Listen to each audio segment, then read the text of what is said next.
inheritance should be a matter of pride and joy always. And it shouldn't be as hassling and exhausting like it is right now. Fighting over property is as old as Mahabharata, if you remember, and actually even Ramayana for that matter. Most women are still shying away from financial management, whereas they are absolutely more astute than men in doing it.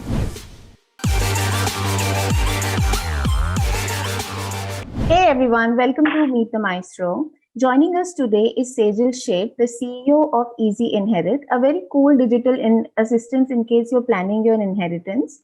She's also the CEO of a setup called Green Evangelist. The firm helps create sustainable culture in Indian corporates. Today, she's joining us on International Daughters Day to talk about the unique concept behind Easy Inherit. Welcome, Sejal.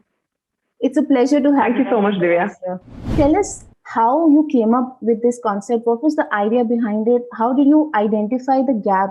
So interestingly, since we're talking on Daughters Day, and it's not that I'm making this up, but the genuine reason why I started Easy Inherit is actually when I lost my dad in 16, and I am the only child. All his inheritance, of course, lawfully goes to my mother. But I am the only child, and therefore I was running around to make sure that everything, all financial assets, property, all other things get transferred into her name. Despite him having a will, we had to seek a probate. So it's a 6 to 8 month process in non-COVID times. Now it's even longer. So that's what actually got us started in the COVID period, my co-founder and myself. We said, hey, why is there nobody assisting us in this space? This space is like a black hole. You know, we're trying to Google, we're trying to talk to people and get some advice.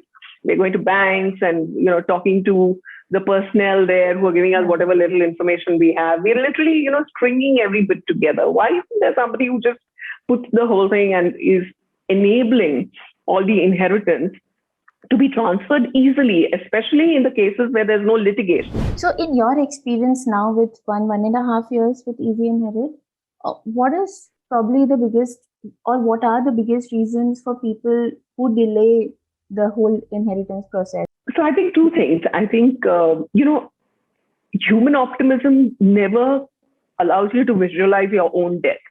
So you are always assuming that happens to others. You have a lot of sympathy for whom it happens to, but you don't have the empathy enough to understand that it could happen to you. So that's number one. And number two is this thing of goodwill. Like I said, you have good faith and you have the hope and optimism that this doesn't happen to families such as yours. You always live in that. A lot of people believe that a will is not required, just nomination is enough. A couple of things there. Nomination by itself is probably something that you're doing across some of your accounts. All the banks are chasing you up. But please remember, there are enough and more assets that you've acquired prior to in the last 5 years. Remember to nominate in those also. And there would be other things in which the will would be required, such as in property and other such things, to avoid any clashes in the future, especially if you have siblings or there is anybody else in your family. So why open it up to anything like this? Very often we hear customers who come to us and say, but I never imagined this would happen in my family. We were just very close. Yeah. And sometimes we just smile, and of course we do not tell them, but I think fighting over property is as old as Mahabharata, if you remember, and actually even Ramayana for that matter. Both those cases literally were inheritance challenges, as we call it. Now, if suppose there is a daughter who wants to start or initiate this conversation at home, talk to her parents about their inheritance planning, how do you propose one starts? So the actual tips of how you can approach this conversation. One is the parents who are open to it, don't miss out on the opportunity.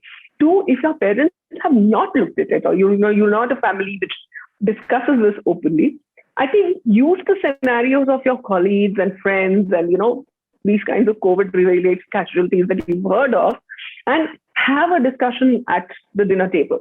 There are enough articles all over the social media right now talking about these things.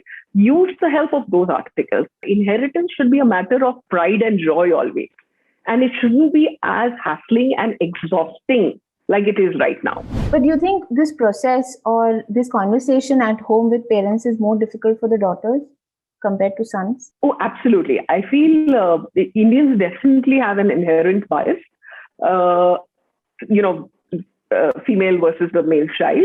And I think that's so seeped in that it's even seeped into the daughters per Yeah. se. They believe that they want to, they're not really entitled to anything. Whatever they get, they're very grateful for that. Yeah. And that's definitely a bias.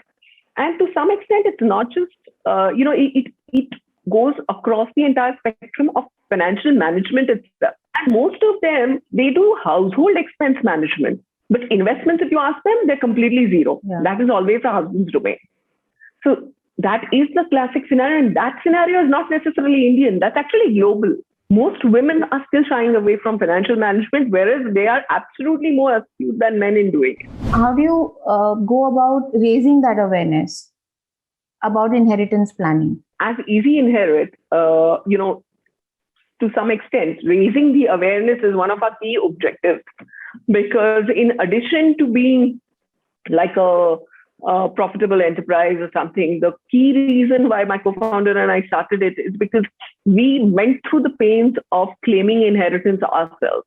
And that's how the whole idea came about. So we want to prevent that. And the most important part of that, and the way we are envisioning as well as actually doing that currently, is information dissemination and content, and raising the bar and raising the awareness and making it less uncomfortable to have these discussions. In that, content plays an extremely crucial role for us, because it's through content that we are trying to bring out different dimensions and different challenges of inheritance and how you can avoid it. So, Sejal, what would you say is the way forward for Easy Inherit? So the way forward is, Divya, right now we're getting a lot of customers and clients for easy claims.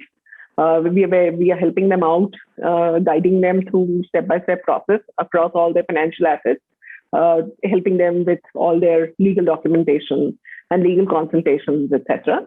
So that is the spectrum. But that, as we say, is a reactive end of the spectrum of Easy Inherit. We want people to increasingly move, and the whole content-first strategy we hope works, that we can move Indians from reactive spectrum of inheritance to the actual proactive step of inheritance. So that's where people start taking the step of actually thinking about it, doing estate planning, and therefore putting, first of all the details together on the Easy portfolio so that it's accessible by their family whenever required. And then doing the next step from there, which is either make a will or a trust or a deed, or do some kind of estate planning in the future if there's an estate tax, etc. Those are the proactive steps. So we are hoping that whilst we've got a lot of momentum on the reactive, eventually we'll be able to move people and the milieu towards the proactive. Thank you so much, Sejal, for joining us today and gracing our platform. No problem, Divya. Thank you so much. Thanks for giving me the opportunity. And all you daughters out there, have a wonderful time. And please think about inheritance if you're right.